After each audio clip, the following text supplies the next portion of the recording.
नमस्कार। जय संविधान। 4 PM न्यूज नेटवर्क में आपका हार्दिक स्वागत है। देखिए, ये अंदेशा तो लगाया जा रहा था, सारे विश्लेषक कह रहे थे कि एनडीए और भारतीय जनता पार्टी टूटने वाली है, लेकिन ये आशा किसी को नहीं थी कि इतनी जल्दी टूटेगी।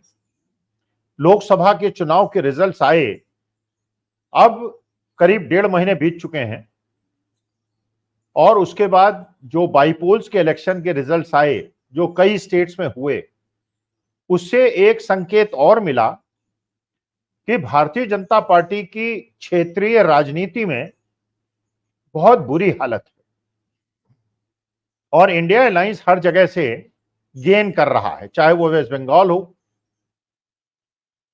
चाहे बिहार हो जहां पे इंडिपेंडेंट की जीत हुई, और भारतीय जनता पार्टी के अंदर जो एक केंद्रीकृत अनुशासन की नीति माननीय मोदी जी ने बनाई थी, वो धीरे धीरे फेल होती दिख रही है और बड़ी बुरी तरह से फेल होती दिख रही है। न केवल बीजेपी टूट रही है, बल्कि एनडीए गठबंधन भी बुरी तरह से टूट रहा है।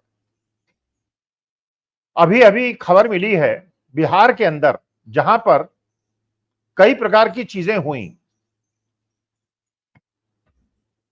नीतीश कुमार और चंद्रबाबू नायडू के कंधे पर सवार भारतीय जनता पार्टी की सरकार ने जिस प्रकार से नीतीश कुमार के नजदीकी लोगों के घर में ईडी और सीबीआई के छापे मारे, उससे लगा कि एनडीए गठबंधन में सब कुछ ठीक नहीं है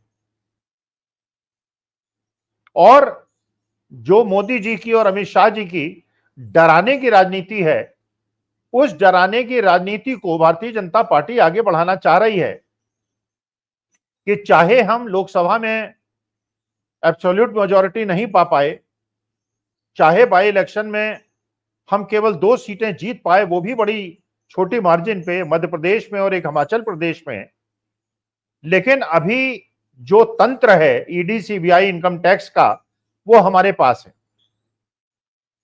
पूरे हिंदुस्तान में ईडी सीबीआई इनकम टैक्स की रेड हो रही है।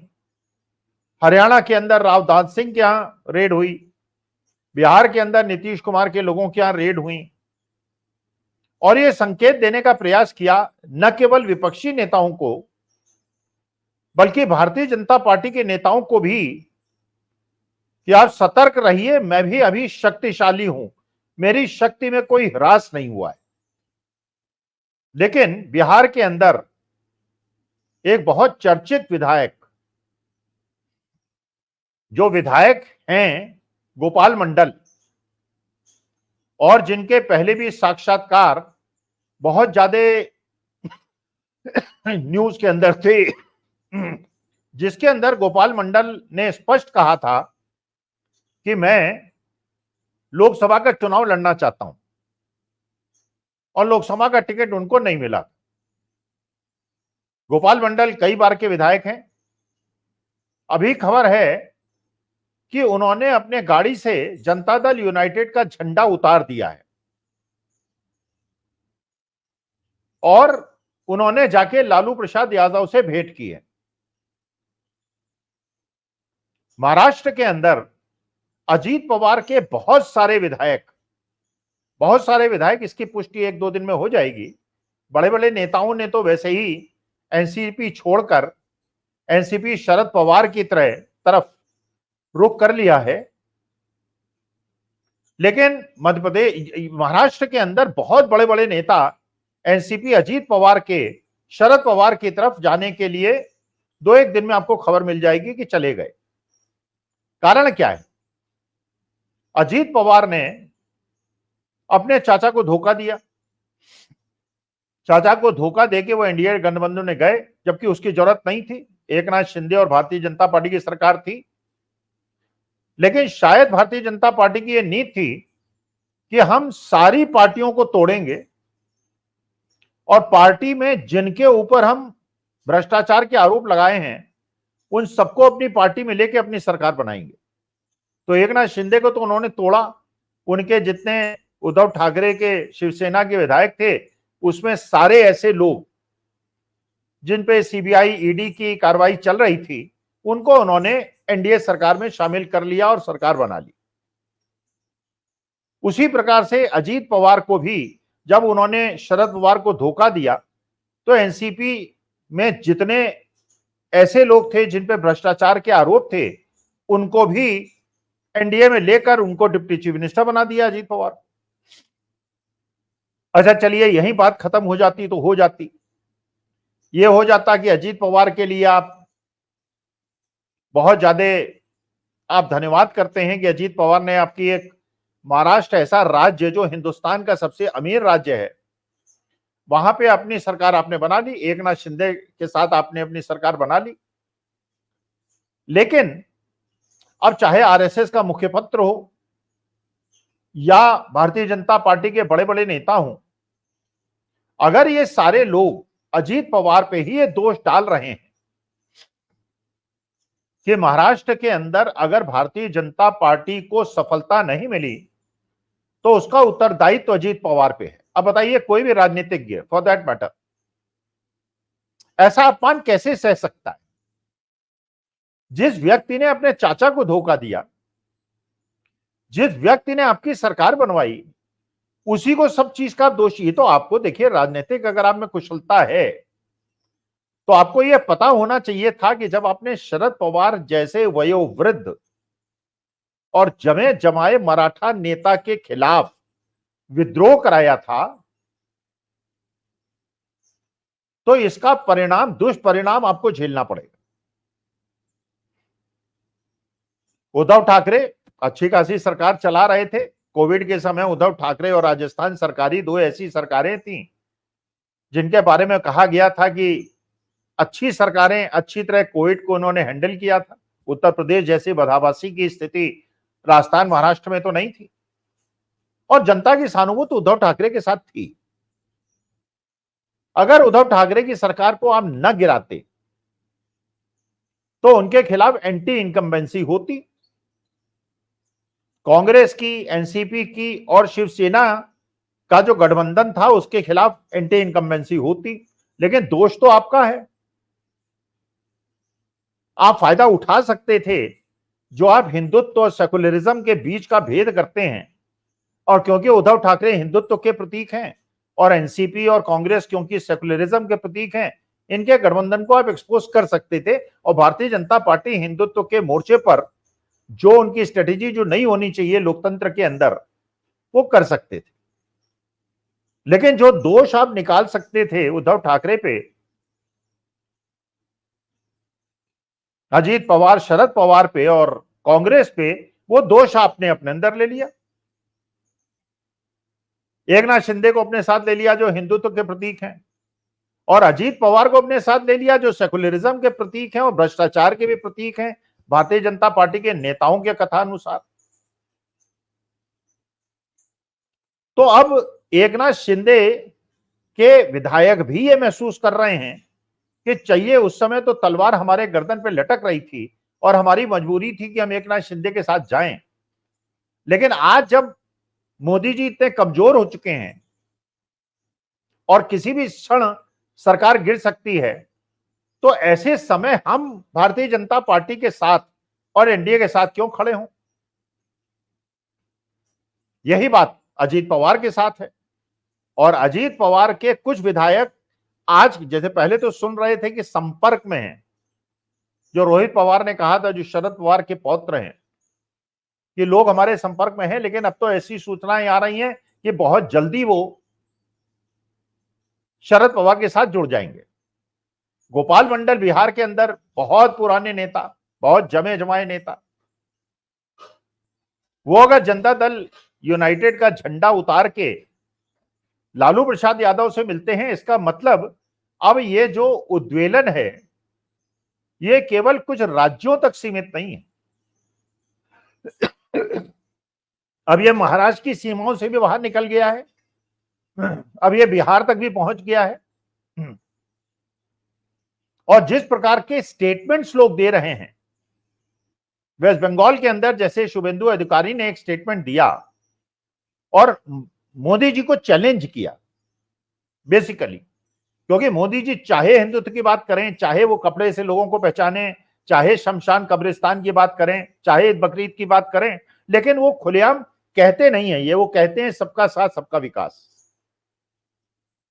लेकिन शुभेंदु अधिकारी ने मोदी जी के उस कथन को ही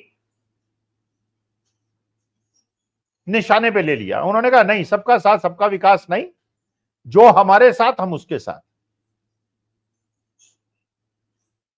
तो ये तो लोकतंत्र और संविधान का खुलेआम उल्लंघन है। अगर विपक्षी दल इंडिया गठबंधन ये कह रहा था कि भारतीय जनता पार्टी देश के संविधान को खत्म करना चाहती है, बदलना चाहती है, तो क्या इस प्रकार का शुभेंदु अधिकारी का कथन कि जो हमारे साथ हम उसके साथ, ये संविधान के हनन का प्रश्न नहीं है, ये लोकतंत्र के हनन का प्रश्न नहीं है। मतलब ये कि हम लोग जो हिंदू, जो असली सनातनी आपके साथ नहीं, आप उनको सुरक्षा प्रदान नहीं करेंगे,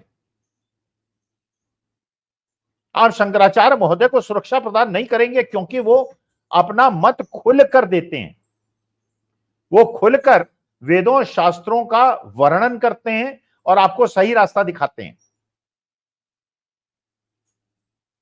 उत्तर प्रदेश के अंदर, मुजफ्फरनगर के अंदर जैसा बताया गया कि प्रशासन ने कहा कि हर दुकान वाला अपनी दुकान के सामने अपना नाम लिखेगा, जिससे हिंदू मुसलमान हो सके। शंकराचार्य महोदय ने जो भी कहा वो सही कहा, वो उचित कहा, शास्त्रों और वेदों के अनुसार कहा। धोखा देना किसी भी धर्म के अनुरूप नहीं है, चाहे वो हिंदू हो, मुसलमान हो, सिख हो या ईसाई हो।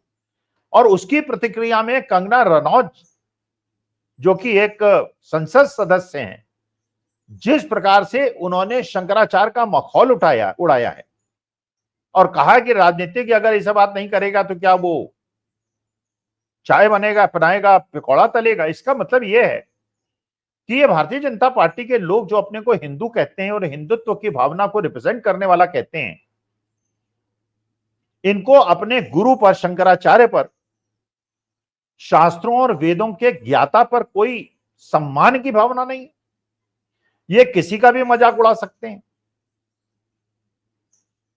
हरियाणा के अंदर राव दान सिंह, जो महेंद्रगढ़ भिवानी से लोकसभा का चुनाव कांग्रेस के टिकट पर लड़े थे और सिटिंग विधायक हैं, उनका रेड हुई। वहां भी एक कोशिश हो रही है कि रावदान सिंह के माध्यम से भूपेंद्र सिंह हुड्डा को चेतावनी दे रहे हैं कि आप आ जाइए या कुछ कर लीजिए, वरना हम आपको छोड़ेंगे नहीं। अरविंद केजरीवाल के खिलाफ बार बार ईडी सीबीआई, एक चार्जशीट, दो चार्जशीट, फिर बेल मिलती है, दूसरी चार्जशीट लगा देते हैं। इसका मतलब आपने ठान लिया है, लेकिन जैसे जैसे आप ये ठान रहे हैं और जैसे जैसे चीजों को आगे बढ़ा रहे हैं, वैसे वैसे भारतीय जनता पार्टी टूट रही है, क्योंकि आपके विधायकों को, आपके समर्थकों को यह लग रहा है कि आप भीषण रूप से कमजोर हो चुके हैं और अपने कमजोरी को छिपाने के लिए आप वीरता का प्रदर्शन कर रहे हैं, अपनी ताकत का प्रदर्शन कर रहे हैं। अगर आप सोशल मीडिया को देखेंगे, अगर आप डिस्कशंस, जो डेलिब्रेशंस हो रहे हैं लोगों के बीच में, वो देखेंगे, आज से 2 साल पहले कोई मोदी जी के खिलाफ बोलता नहीं था। 6 महीने पहले राहुल गांधी के फेवर में भी लोग बोलते थे और मोदी जी के फेवर में बोलते थे। आज के तारीख में अगर कोई भी डिस्कशन होता है तो किसी भी टीवी डिबेट में आप देख लीजिए, वहां पे भारतीय जनता पार्टी के समर्थक केवल हिंदू मुसलमान करते हैं। और देश के बहुसंख्यक लोगों को, चाहे वो किसी धर्म जाति के हों, यह समझ में आ रहा है कि हिंदू मुसलमान का जो मसला है, यह देश को कमजोर कर रहा है, देश के विरुद्ध है। जिस प्रकार से डोडा में, जम्मू एंड कश्मीर में, अब तो पहले कश्मीर के अंदर आतंकी आक्रमण होते थे, जम्मू के अंदर होने लगे, उस पर कोई बात नहीं कर रहे। पुल टूट रहे हैं, उस पर कोई बात नहीं कर रहे। परीक्षाएं लीक हो रही हैं, उस पर कोई बात नहीं कर रहे। बच्चे बेरोजगार हैं, उस पर कोई बात नहीं कर रहे। महंगाई इस कदर बढ़ गई है, कोई सब्जी 100 रुपए किलो से कम नहीं है, उस पर कोई बात नहीं कर रहे। सारे डिस्कशन आप नोट कर लीजिए, आज से जब भी टीवी डिबेट में कोई भारतीय जनता पार्टी का कार्यकर्ता या नेता आएगा, केवल हिंदू मुसलमान पे बात करेगा और देश को तोड़ेगा। तो देश को सजग होने की आवश्यकता है, देश को मजबूती से एक दूसरे के खिलाफ, एक दूसरे के साथ हाथ पकड़ने की आवश्यकता है। और मेरा अनुमान यह है कि उत्तर प्रदेश की 10 सीटें जहां बाई इलेक्शन होने वाले हैं उसमें भारतीय जनता पार्टी एक भी सीट नहीं जीतेगी। और आज के बाद जितने भी इलेक्शंस होंगे भारतीय जनता पार्टी बुरी तरह से हारेगी, क्योंकि भारतीय जनता पार्टी अब डिसइंटीग्रेट होने लगी है, अब टूटने लगी है। मोदी जी का जो नियंत्रण था वो टूटने लगा है। अमित शाह योगी जी की लड़ाई में योगी जी हल्के नहीं पड़े। बीजेपी के अध्यक्ष जो हैं भूपेंद्र चौधरी, वो स्टेटमेंट दे रहे हैं 2 विभाग उत्तर प्रदेश में ढंग से काम नहीं कर रहे हैं। एक गृह विभाग काम नहीं कर रहा है और एक इंफॉर्मेशन विभाग काम नहीं कर रहा है। वो विभाग किसके पास हैं आप पता चला सकते हैं। इसका मतलब यह है कि आपस में ये सिर्फ उटव्वल, जिसकी कल्पना कोई नहीं कर सकता था आज से 2 महीने पहले, वो शुरू हो गई। अभी तो शुरुआत है, आगे देखिएगा कितनी तेजी से आगे बढ़ेगा। और उसके बाद देश के अंदर लोकतंत्र बचेगा, संविधान की रक्षा होगी, गरीबों का हित देखा जाएगा, किसी शादी में 5,000 करोड़ की शादी नहीं होगी और गरीबों को उनका अधिकार मिलेगा और खाने की रोटी मिलेगी। इसी कामना के साथ नमस्कार, धन्यवाद और प्रणाम।